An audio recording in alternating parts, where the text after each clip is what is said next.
this waiting area, I'll take you to the cold bath. People would wait for their turn.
The floors and the structures, they found different artifacts which have now been placed inside the shells, and you can see these are so interesting that they reflect everything happening inside this hammam.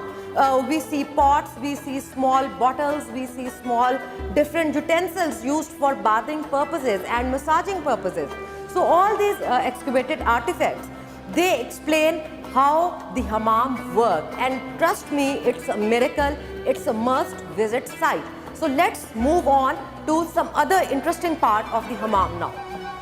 Hammam has 21 rooms, and some of them were used for hot bath and some for the cold bath. Hot bath means hot massage, steam bath, spa, sauna, and all these facilities. Now this is something interesting here, that what we call today a sauna or spa was introduced by the Mughals in the 17th century. Another interesting fact about Shahi Hammam is that while the Britishers demolished the original gates of Lahore, they demolished half of the building of Shahi Hammam. And today what we see is just half of the Shahi Hammam, and half of it was taken over while reconstructing Delhi Gate, and some portions of it are now missing. But still we have 21 rooms, which you'll see here in this small documentary. Okay, cold bath cisterns like these were meant for people who were attended by a hammami. These were probably the small pools, private pools, and only 2 of them are left now. And the water would enter through these channels, which you can see, and would drain out into the main drain, which was built under the ground. And another interesting thing which you can see on the ceilings is known as the Ghalabkari. This is in typical work, decor work on the ceilings, which we see during the Mughal era monuments.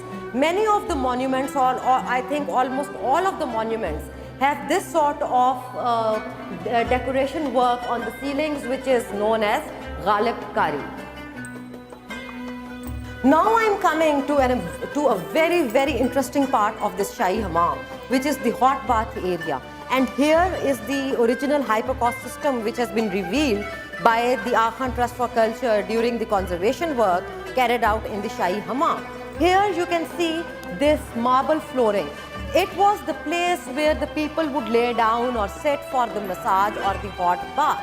And underneath you can see the channels and the different hypocaust system where the steam would come through and ultimately heat up the entire flooring.